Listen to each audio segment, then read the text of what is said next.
Hello, and welcome to Bespoken, the podcast devoted to physical media culture and independent music. I'm Scott Pollack, your host and the president of A to Z Media. Today, I am very happy and excited to welcome Ryan Mitrovich, who is the general manager of the Vinyl Alliance. Hey, Ryan, welcome to the show. Scott, nice to be here. Yeah, thanks for having me. Absolutely. So I think at the top of the conversation, we should address what is the Vinyl Alliance and who are its sort of varied core members. Sure. Yeah. So the Vinyl Alliance, the way we describe it, is an industry association, but it's connecting the full value chain of vinyl records. So that includes everything from the production side, raw material suppliers, pressing plants, of course, brokers, all the way through to the retail side, of course, labels as well, both major labels, indie labels. We have members like Record Store Day and Discogs that, are more kind of facing the retail side. But then we extend all the way out to hardware manufacturers too. So turntable manufacturers, cartridge manufacturers. So really trying to encompass all of, the stakeholders or the companies, organizations that have a stake in the vinyl format. And some of our founding members are, at the moment, we're, I think, just over 50 members. So we've grown quite a bit, especially over the last 3 years. But we were founded 5 years ago. Actually, here in New York was the founding meeting. The founding members included, Audio Technica, Ortophone Project from the hardware side, GZ Media from the production side, the major labels, Sony, Warner, Universal. We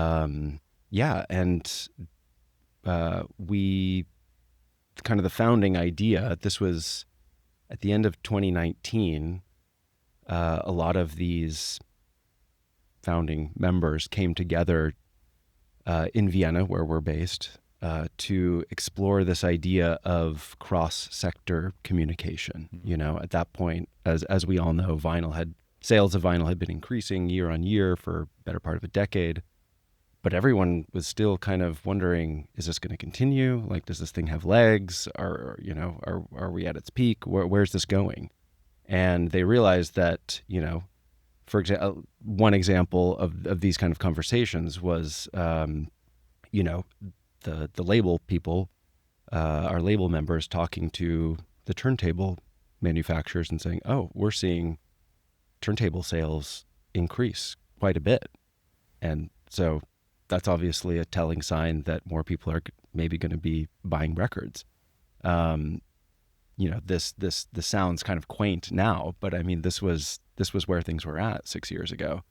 So that was kind of the opportunity just to share knowledge, share insights on predominantly how the market is evolving.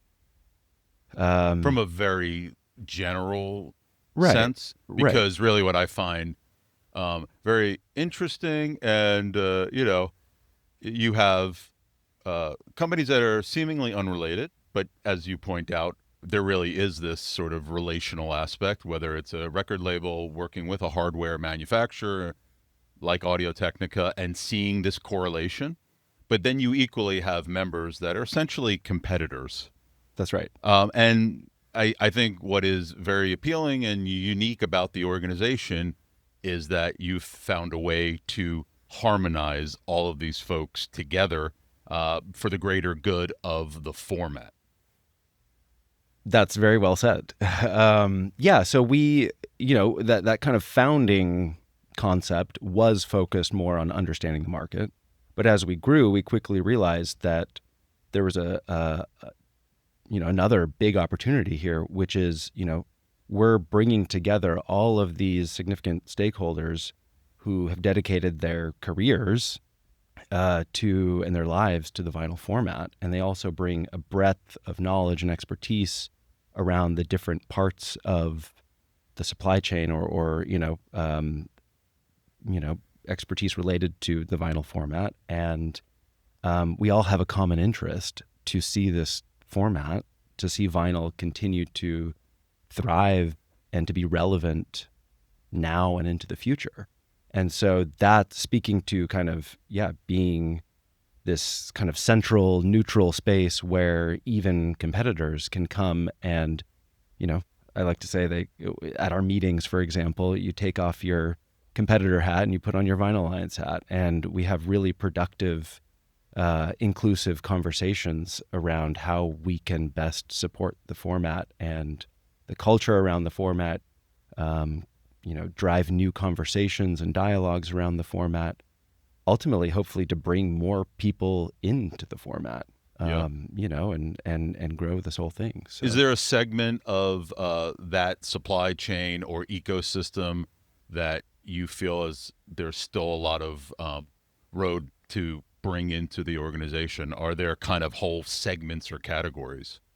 For sure. I mean, I think there's 6 kind of categories of members. Let's see if I can name them off the top of my head. I mean, we mentioned the hardware, the labels or content, production, of course, but then there's also production materials, so the raw materials that go into vinyl record production.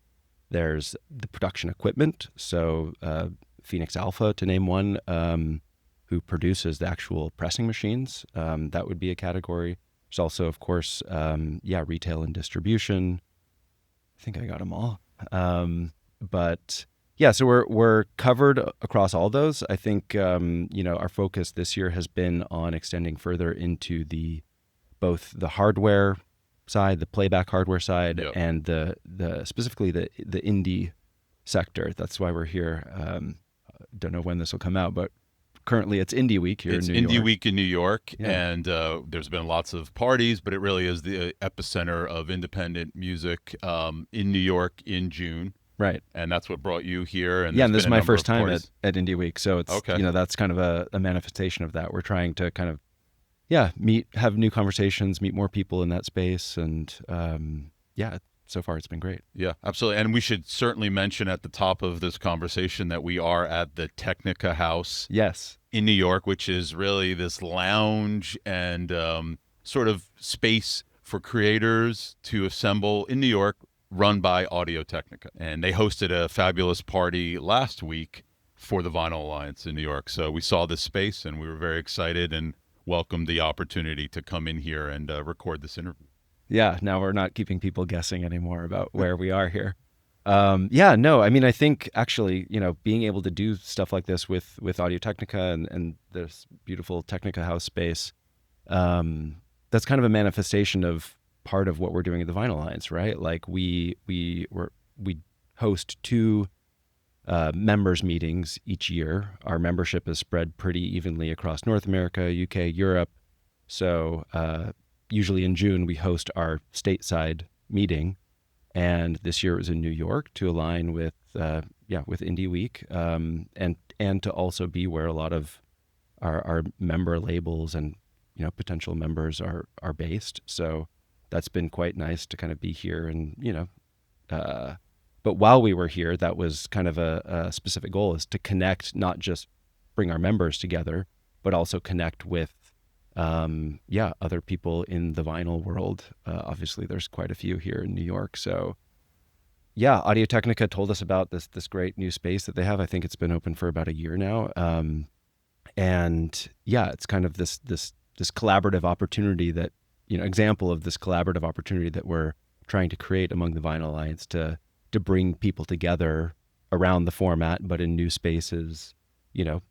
We had people from kind of all of those sectors I just mentioned here for kind of a fun evening last week for a meet and greet. There were a couple local record stores who were here, some other people in the hi-fi world who came down, some people from the hi-fi press. So it was like, these are people that haven't been a part of the Vinyl Alliance meetings before, but we'd love to take any chance we can get to kind of connect these different parts of the industry. And do you see an opportunity for more members to utilize these spaces to further kind of expand the outreach of the format? Because vinyl is this physical, tangible medium, and really gathering and having discussions, to me, it seems part and parcel of continuing this growth. Completely.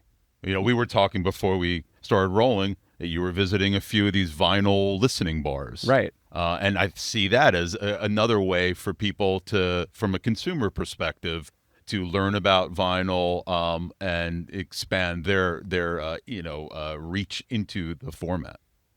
Yeah, you're exactly right to point out, the physicality of the vinyl format as one of the things that sets it apart. And yes, together with that are the spaces that vinyl lives in, vinyl collections live in.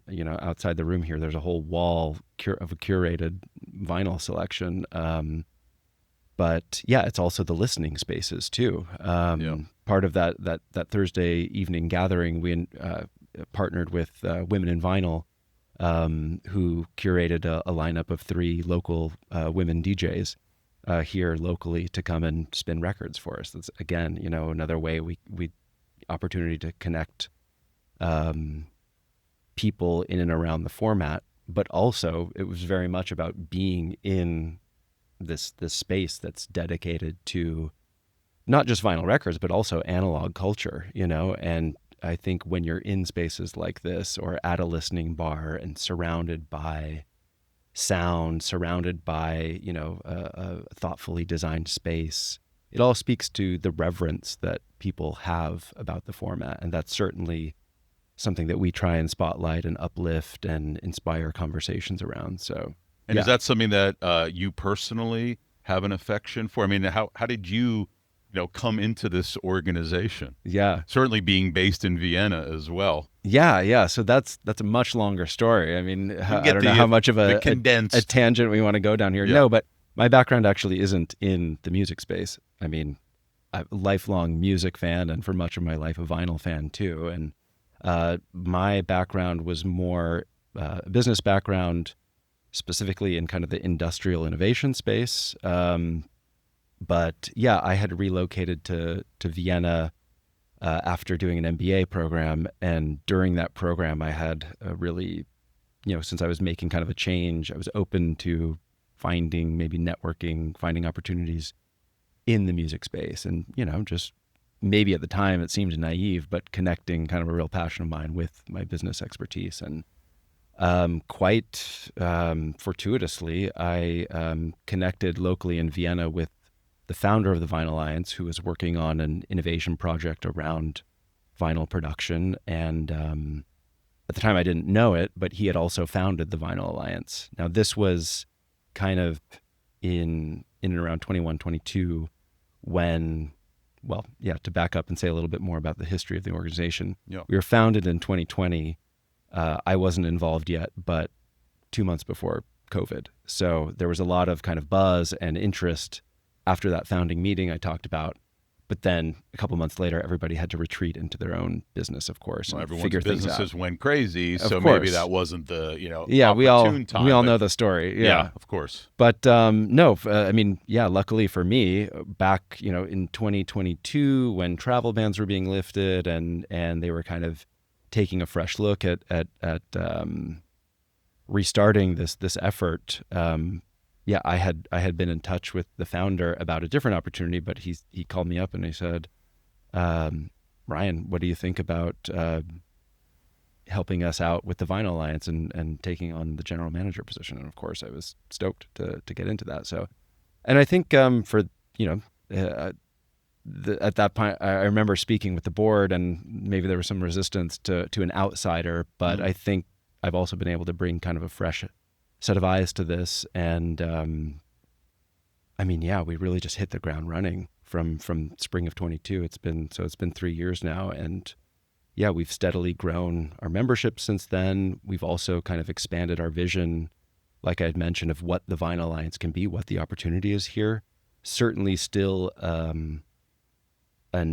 more industry inward focused effort to connect the industry, to study the market, and also enable conversations and work in directions like more sustainable record manufacturing or education, things like that.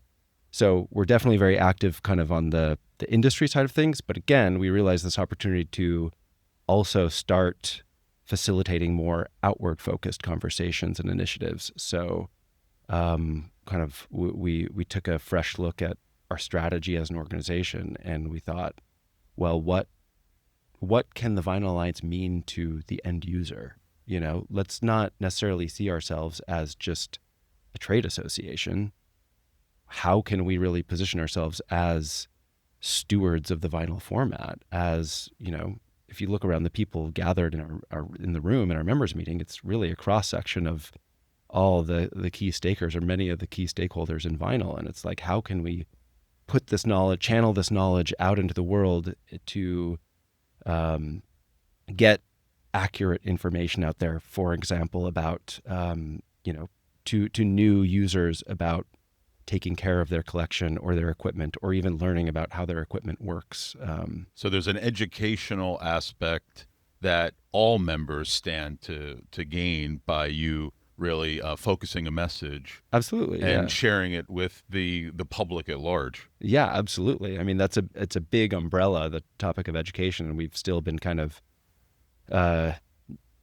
narrowing our focus on a couple of topics within that kind of umbrella of education, and trying to take some first steps there. But yeah, I mean, a big one is educating new users, or helping facilitate conversations and accurate transfer of information about how your setup works, how the difference in types of equipment or types of gear can afford a little bit step up in quality, that sort of thing. So I mean, I think one thing we say is that, like, we don't necessarily have, well, we do have a lot of answers given the knowledge we have in the room, but we also just want to be part of asking questions and listening to which questions are out there in the marketplace, and then just doing the best we can to help engage in those conversations. And at the same time, I know you've also commissioned really these reports to gain greater insight onto who the consumers are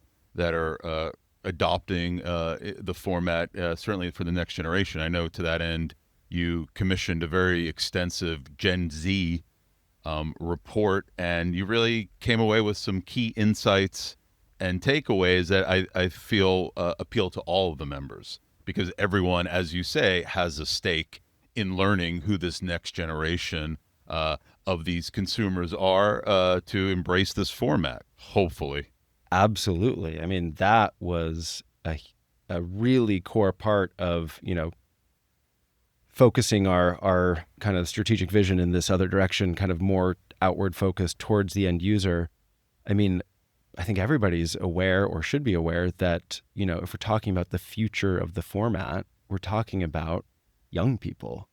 I think the latest reporting I had seen was, I think of all people who bought vinyl in the U.S. in the past year, a quarter of that was Gen Z. I think maybe that's like 18 to 26-year-olds. So this is the future market for vinyl. And if we as an industry aren't kind of understanding how and why they're engaging with the format, then I think that's risky to kind of, to usher this format into its next era and into the future. So yeah, this Gen Z report, this was the first time that we've endeavored to kind of do our own market research, and we were really excited about the results. What were some of the key insights that were realized from this report and undertaking the report? Yeah. So first of all, we were very honest about, the issue of price sensitivity and understanding that young people don't have unlimited disposable income. And we're also very aware that the price of vinyl has increasing. So we asked very direct questions around, how often are you buying records? What are your attitudes around the rising price of records? And I think, encouragingly, I think it was 47% of 18 to 24-year-old responses to our survey said, and this is vinyl fans, the sample was I think vinyl fans who buy at least once a year. although the majority of that was more towards monthly. But yeah, 47% of the Gen Z cohort from our survey said that they don't mind paying a higher price for vinyl records because it's something that they'll cherish forever, which I think speaks volumes about the value proposition of vinyl record, specifically towards young people. And our takeaway as the industry should be, we absolutely have to protect that value proposition and make sure records continue to be put out at the highest quality, that packaging is interesting and thoughtful and intentional. And yeah, by and large, I think the format is doing that for young people. At the same time, quite a few, I think maybe towards a third, had said that they're buying less or considering not buying because of rising prices. So, I think the takeaway there is that vinyl might be headed more towards kind of this luxury product position towards the market, which I think the industry should also do well to consider and understand. And again, make sure to the value proposition is there with vinyl. I think you're juggling a real sort of fine line between wanting to sell lots of records and have many people embrace the format, but as you say, the reality is certainly for a younger generation who are looking at increasing costs and vinyl being so expensive and being heavy and difficult to move. How do you juggle those two? This luxury item, but you also want it to be this ubiquitous, physical, accessible format. Yeah, absolutely. And we beyond just doing survey research, we also conducted a focus group. We did interviews, and there were responses that we got on both sides. A member of our focus group was very direct, saying, I'm a broke college student right now. Like, I have to afford groceries and tuition. Like, I love vinyl. I'm studying the music industry, but I can't start a collection right now. On the other hand, we also received responses saying, like, if my favorite artist is putting out a new release, I'm on it. Like, I need to own the vinyl. And it's like, speaking to that value proposition and, well, a whole host of other reasons people gave, in terms of why they buy records, why they collect. And that's a good point too. We did ask people why they collect. And, it was, I think that was a takeaway too. There may have been an assumption in some spheres that, like, Gen Z and young people are only buying vinyl to hang on their wall, or to show off on TikTok. They're not listening to the records. Right. They're absolutely doing that. But they also care about sound quality. I think something like 87% of the Gen Z respondents said that they care about the sound quality when they play their records.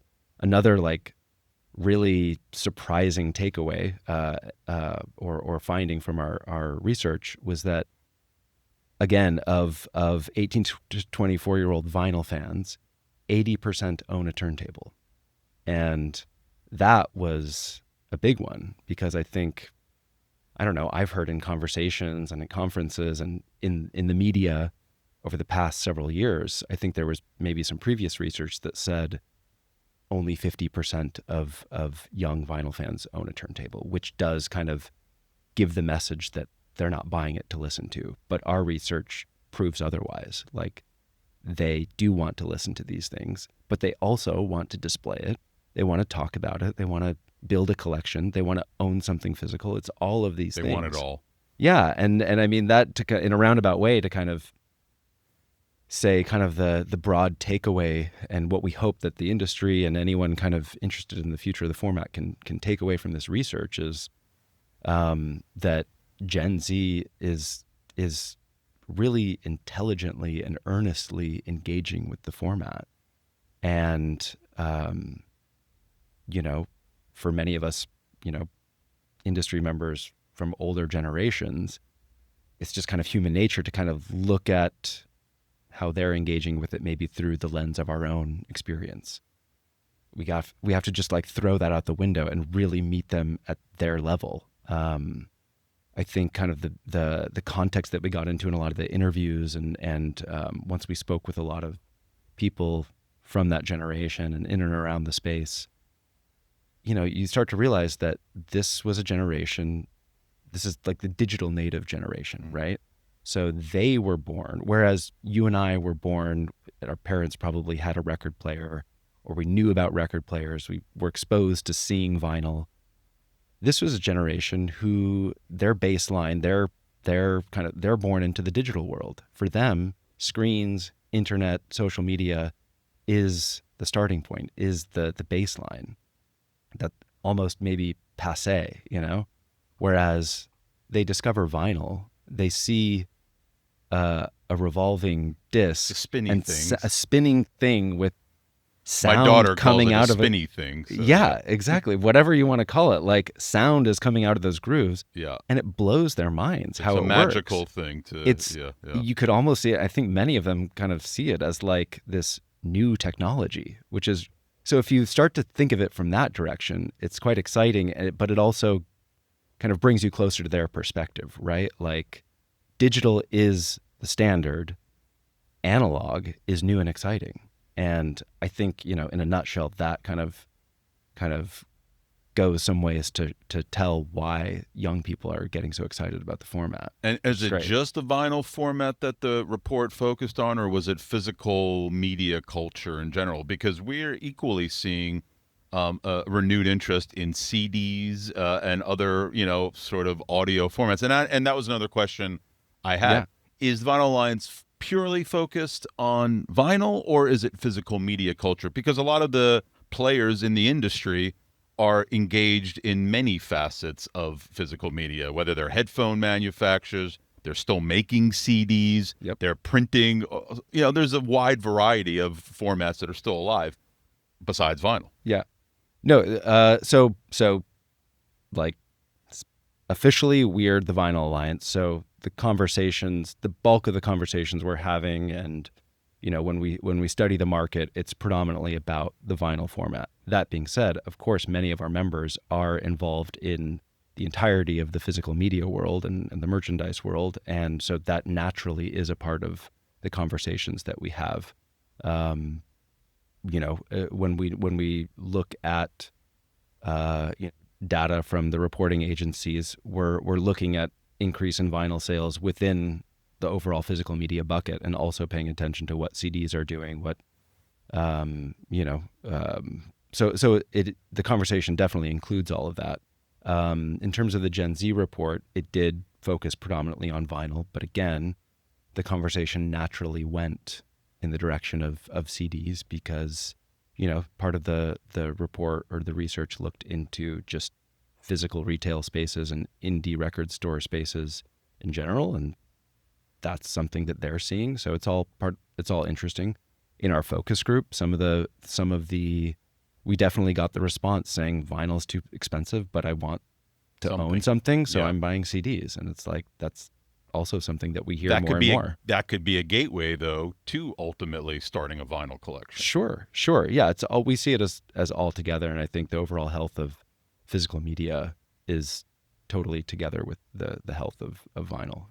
Yeah, absolutely. And on that note, you also worked on a very unique, all-encompassing project with one of your members, Waxworks. That's right. Where you really, from an A to Z standpoint, showcased how a record is made, but really stripped away every part of that creative process. Can you talk about that a little bit? I'd love to. Yeah, this was a really fun one and a more recent one too. So, we've been working on it for a while, but this concept of Waxworks is what we called it.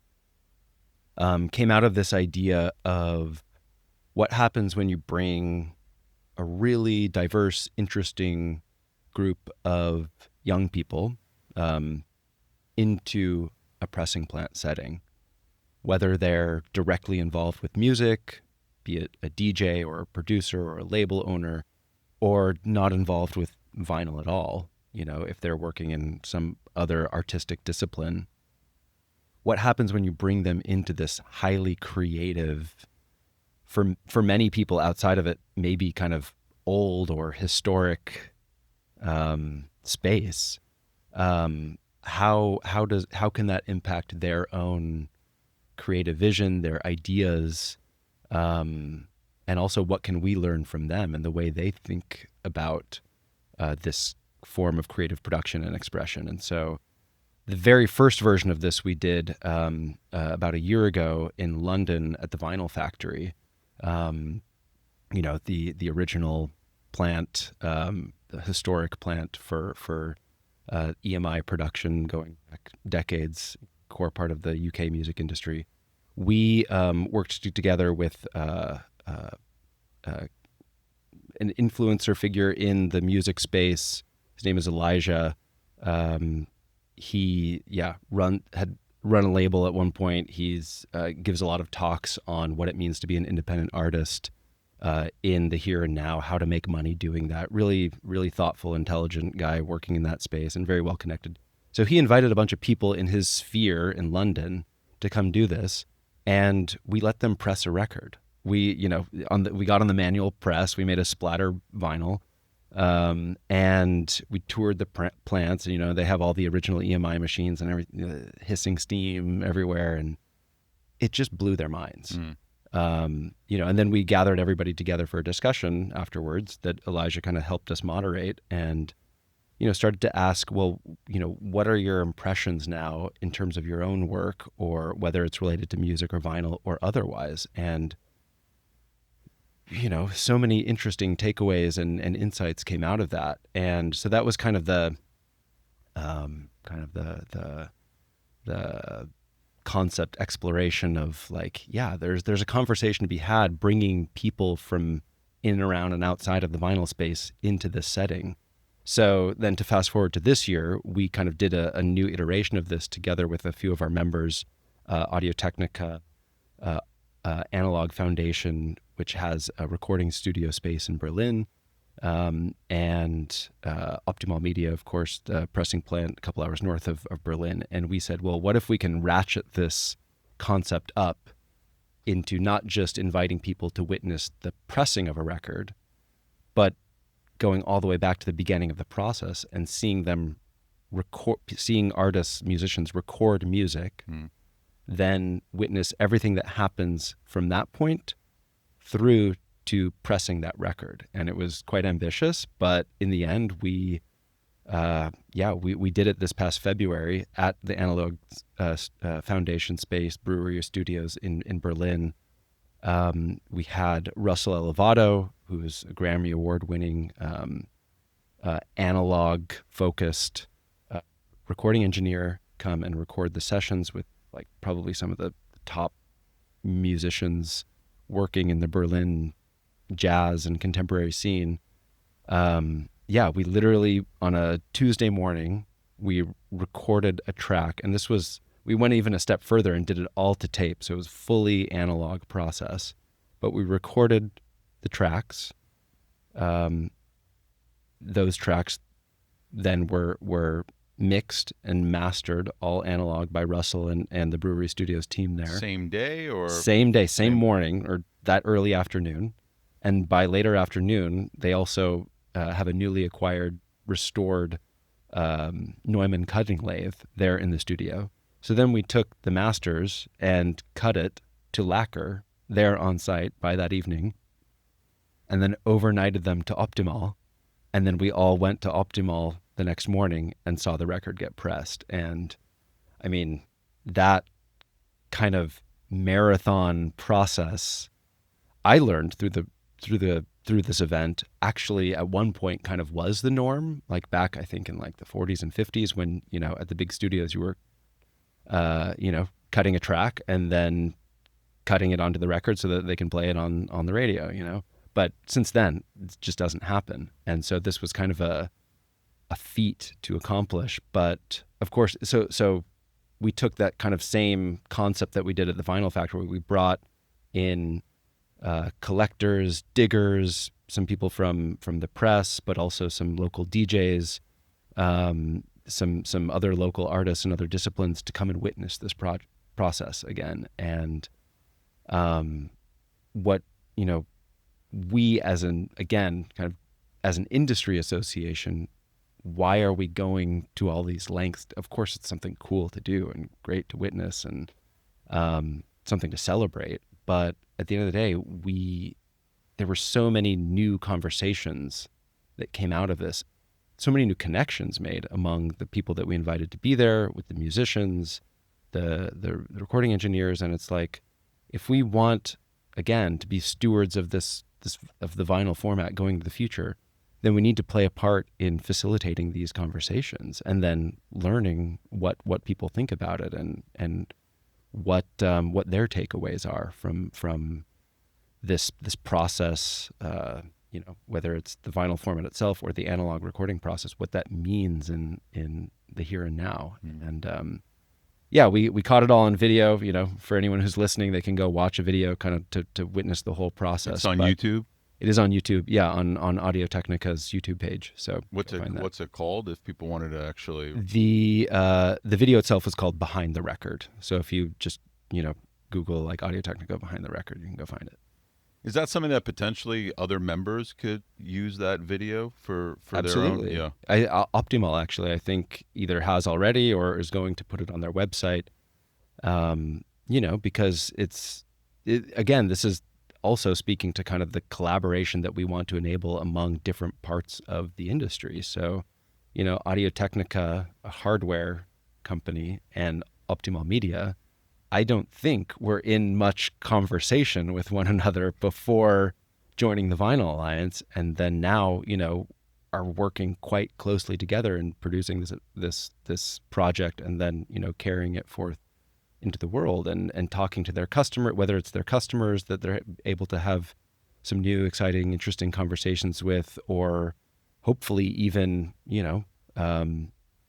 younger, smaller, independent artists who are curious about what actually goes into pressing a record. Now we have this great artifact, this great document that shows it. Well, it goes back to the whole education. Yeah, and I think, certainly for labels and artists that are just wading into the vinyl world, it helps demystify some of the process. At the same time, it might unrealistically show how quickly you could get a record made. Yeah. I think we want to be very clear that that's far from the norm. But and also, I mean,